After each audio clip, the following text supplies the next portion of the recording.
the Bears and the Steelers doing some business, sending Chase Claypool, a guy who was phenomenal as a rookie. Yeah. Phenomenal. Double-digit touchdowns, great plays, some not tongue-in-cheek Randy Moss comparisons his first year. Yeah. Fallen off since then, and it's not quite clear. And you know, I remember, Chris, that Jerry Dulac, I think, of the Pittsburgh Post-Gazette made a comment like this. I think it bubbled up on the team's official website. One of the writers there made an offhand remark about Claypool having a diva quotient. Yeah, right. And at the time, I was like, what are you talking about? Where have we seen this? But you know what? You know what we've seen before with Pittsburgh? Yeah. We've seen Mike Tomlin keep a guy who may be inclined to be a little diva-ish on the right track for a period of years.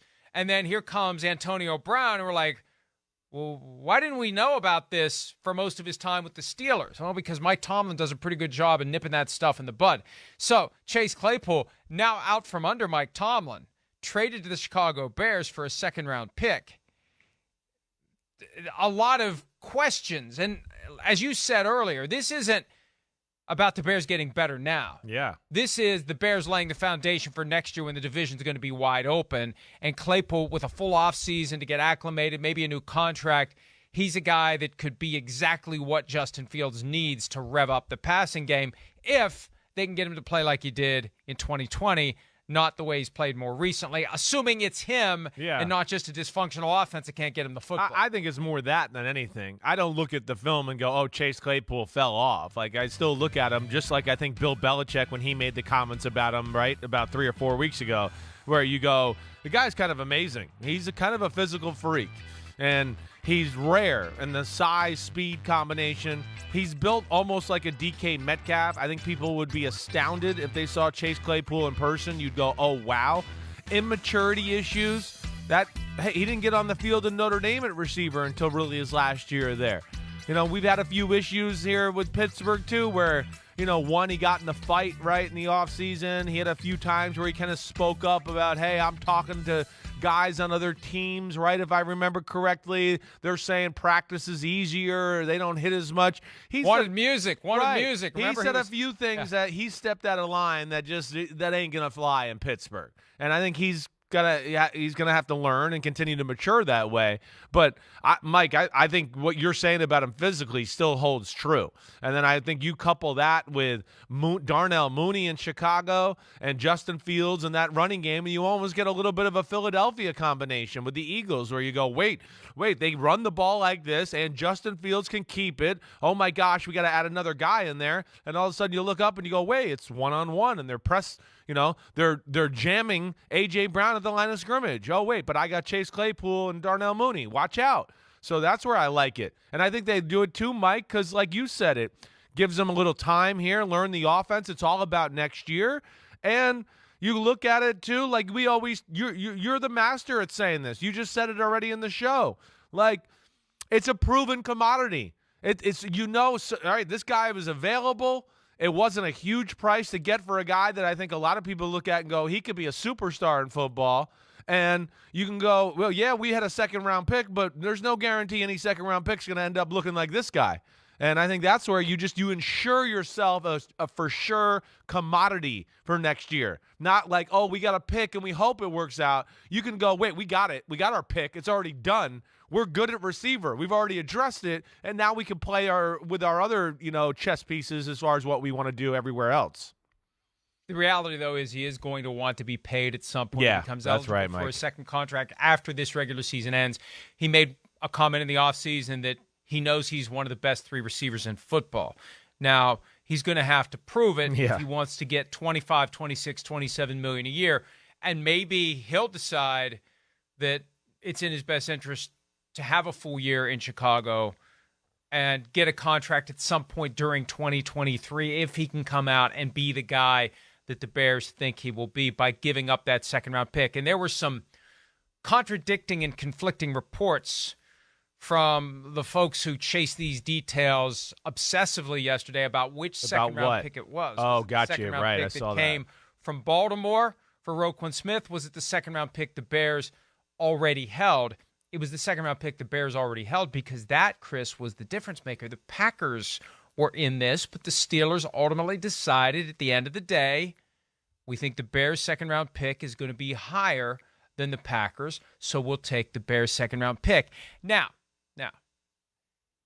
it's possible the Packers just went through the motions to placate 12. Agreed. Because I'd like to think if they really wanted this guy, they'd have found a way to get him. And maybe this is part of the deadline dynamic where there isn't enough time to be creative. But if you're the Packers, you could have come up with something to address that concern and make your offer just a little better. Or just the draft pick with a player or something. You could have done something to spice it up. Something. If you really wanted him, you could have done something.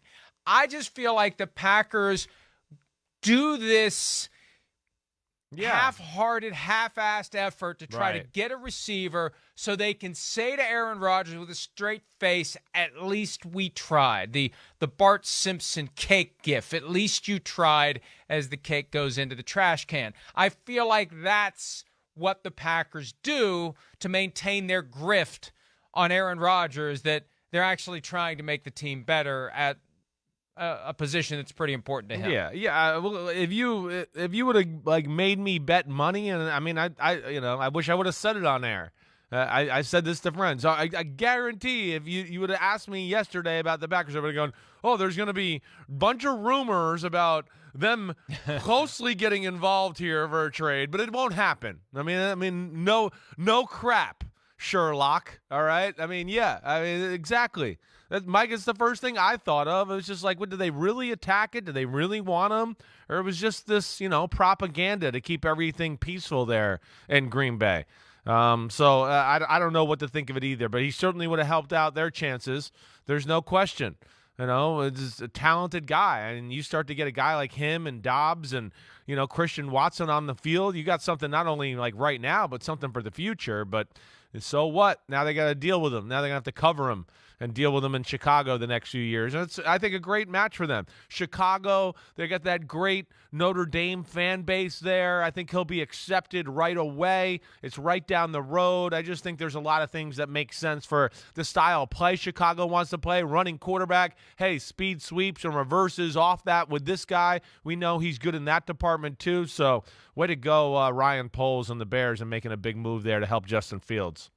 It can make for a very dynamic offense in Chicago with Herbert and Armstrong. Right. Montgomery. There's a lot of stuff they can. There's Cole do there. The Packers, back to the draft. Right. When the Steelers picked up George Pickens and Calvin Austin, that's when we started saying the Packers should try to get Chase Claypool. Because they weren't going to pay him. They paid Deontay Johnson. They got George Pickens. They've made the receiver position like the linebacker position was the pass rusher spot 30 years ago, where guy would leave as a free agent and there'd be somebody else who'd get double-digit sacks. And then that guy would leave as a free agent and somebody else would get double-digit sacks. They've shown they can do that at the receiver position. They have cracked the code. They have institutional expertise on finding great receivers in the draft, in any round. Yeah. So why do you want to pay a bunch of money to Chase Claypool when you could just go out and replace him, especially if for whatever reason it's not going to work the way that it was during his rookie year, for whatever the cause, whatever the core concern. And I want to go back to something you said earlier about the Patriots. Yeah. And I don't want the Patriots or the Packers? The Patriots. Okay. I want to say something you said about the Patriots. You said Belichick, praising him. Yeah, right. Because I don't want to go too far down the rabbit hole, how the sausage gets made, how people get their information. I think, based upon the way this all fell together yesterday, I think the Patriots were in it up until the end. I do. I have reason to believe the Patriots were in it up until the very end. Right. Which would validate what you had said. Right. What Belichick was saying about Claypool. Right. Yeah. Yeah. Well, he's one of those. He's one of those rare guys, that weapon, like we're talking about, good route runner, incredible size, can beat you with just his pure explosion and route running. And then he's another one of those guys, Mike, that we've talked about. Like, even when he's covered, he's just not covered. I mean, we showed some package plays on that highlight package where You know, that's where he made a name for himself that first year, where we were like, holy cow, this guy was all over him, and Big Ben just threw it up in the area, and he went and grabbed it with his hands, and unbelievable that way. So there's great value in that type of football player. You know, that's the get-out-of-jail-free card for a quarterback. Oh, wait, I'm not sure what they're doing here, but this guy's one-on-one with somebody, and yeah, he's kind of covered, but I'm going to put it in the spot. He gets it or nobody gets it. And that's where he really thrives, and he's got great value that way. I mean, this play, we've seen so many of these type of plays right here from this guy. Back shoulder, unreal catch, jump up, get it, and hopefully he gets more opportunities now in Chicago. That's interesting, Mike, with your little nugget there in New England. And honestly, not shocked to hear it. For a second-round pick and the way Belichick gushed about him, it didn't sound like it was fake or not real support for the guy and his talents. It is going to take some polish, though, to get Claypool to where he needs to be. There were some boneheaded moves. Remember the Thursday night game last year against the Vikings? Right. When trying to drive, had to erase the huge deficit. And he celebrates a first down while the clock is ticking. That was the big talking point the morning after. Yeah, come on, man. Right. So, and I want to go back to that because we don't know, because we never seen him play in the NFL for anybody but Mike Tomlin. We don't know how much Tomlin has kept him from becoming full-blown pain in the ass. Right. That's something the Bears may find out the hard way. We'll see. Yep. But he's also a couple of years older. He's maturing. He, at some level, has to look at this as, I was run out of town by the team that drafted me. I think so, too. Right. He may be able to say it's a them problem, not a me problem, but at some point, if he truly wants to be the guy that he thinks he can be, he's got to look inwardly. He's got to make some changes. He's got to do some things the right way, and he can become a star. He's got the skills to become a star, and we're both hoping that he does. Yeah, that's right. I think you said it. And, yeah, hopefully he takes this as, like, strike one. Not the fact that it was a failure there. He was good this year. He hasn't said anything or been a distraction this year. But you said it right. There's been a little of these issues, not only at Notre Dame, but here in Pittsburgh, a young guy, from Canada. I think, he's a lot of things. Getting used to the American way of life, sports, everything that way, but definitely has to mature. And hopefully he realizes that, you don't get too many of these opportunities before word starts to spread. You act like a jerk on your second team. It starts to become, oh, gosh, I don't want to pay that guy. I don't want to have him on our team and deal with him because he's a pain. And then your reputation, it's like that forever, and you can't change it. So that's why he's got to be careful. Hi, it's Mike Florio. Thanks for watching PFT on YouTube. Hit subscribe for the latest news and analysis from Pro Football Talk.